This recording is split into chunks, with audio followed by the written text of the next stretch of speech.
Scott Mills has made a return to the airwaves as he replaces radio presenter Steve Wright on Radio 2. The longtime radio host left his role as a presenter on BBC Radio 1 in August 2022 after 24 years at the station to move on to new ventures. He hosted his final Scott Mills show on August 25 alongside co-presenter and friend Chris Stark, with the final song played on the show being Night Changes by One Direction. But why is Scott Mills replacing Steve Wright, and how did he rise to fame? Here's everything you need to know. Why is Scott Mills replacing Steve Wright? The DJ left Radio 1 in August to switch over to Radio 2 and take over Steve Wright's early afternoon slot.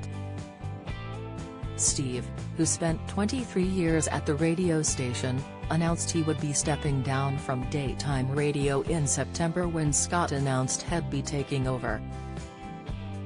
Scott said in his final show on Radio 1, "Time actually does fly when you're having fun, and that's certainly been the case over the past 24 years at my beloved Radio 1. The station I pretended to be on in my bedroom from the age of 6. The station I told my mom I wanted to work at, but never in a million years thought I would." Scott and co-presenter Chris have been replaced by Dean McCulloch and Vicky Hawksworth. They present the Monday to Thursday, 1 p.m. to 3:30 p.m. slot, which is broadcast from Salford. How did Scott Mills rise to fame? Scott was born in Southampton, Hampshire, on March 28, 1974.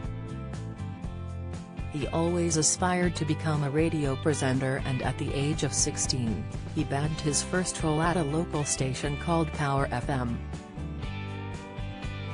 He started out with the graveyard shift slot of 1 a.m. to 6 a.m., 6 nights a week, making him the youngest radio presenter in the UK at the time. He then got a role as drive time presenter due to the success of his late-night show. As his career progressed, he moved on to the likes of GWR-FM in Bristol and Piccadilly Key 103 in Manchester. Whilst at the Manchester station, he exclusively interviewed Robbie Williams on his departure from Take That. In 1995, he was asked to join the new London station Heart FM, hosting live events in Battersea Park, Hyde Park, and a special on-stage appearance in the middle of Covent Garden. During this time, he also made regular appearances on Sky News and BBC Three's Upstaged. In 1998, Scott was approached by the Radio 1 Early Breakfast show, which he hosted until he took over the weekend afternoon shows in January 2004. The afternoon slot then became The Scott Mills Show. In July, Scott announced that he would be departing Radio 1 alongside co-presenter Chris, with their last show airing a month later. Read next.